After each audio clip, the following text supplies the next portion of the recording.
Sebagian dari DC pinjol ada yang datang ke rumah apabila kalau kalian sedang gagal bayar. Kalian yang sedang gagal bayar mungkin bingung ya, apalagi ada yang mengancam DC-nya untuk menyita aset kalian kalau DC-nya itu mau ke rumah. Kalau kalian pernah diancam sama DC yang pingin menyita aset kalian, terus kita harus bagaimana? Simak video ini sampai habis. Sebagian DC pinjol ada yang datang ke rumah untuk menagih ya, terutama untuk pinjol-pinjol yang mengantongi izin dari OJK.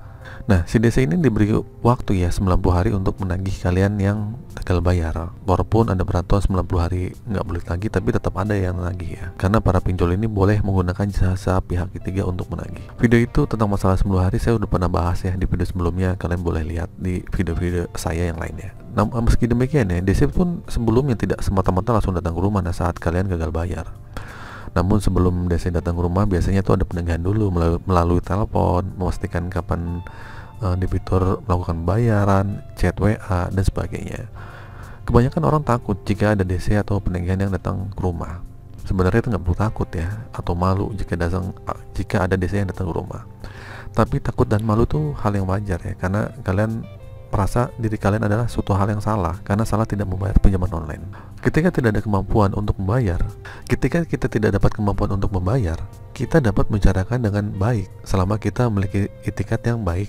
Selama DC yang datang bersikap tidak kasar, masih di dalam SOP, tidak di luar etika, penagihannya baik-baik aja, kita seharusnya pun menyambut dengan hal yang baik-baik juga dong, menyambut dengan baik, mempersilahkan masuk.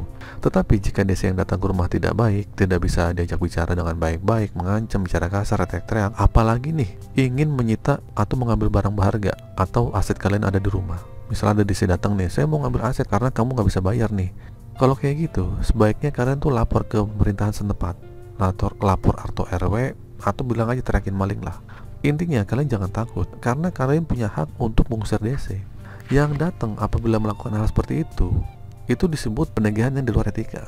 Mengenai DC yang mengancam untuk melakukan penyitaan, baik melalui telepon atau baik melalui chat, itu kalian abaikan aja ya.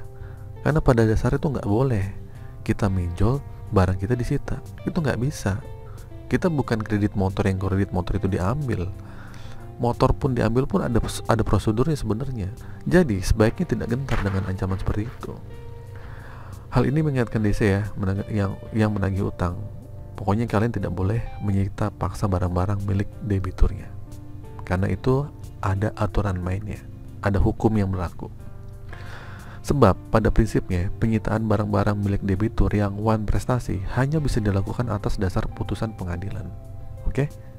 Tapi jika si DC itu tetap menyita atau mengambil paksa barang-barang milik debitur, pada dasarnya perbuatan DC yang menyita atau mengambil secara paksa barang-barang milik debitur ini secara hukum ini melawan hukum dan dapat dijerat dengan pasal 362 KUHP. Jika dilakukan dengan kekerasan atau ancaman kekerasan, maka juga bisa dijerat dengan pasal 365 ayat 1 KUHP.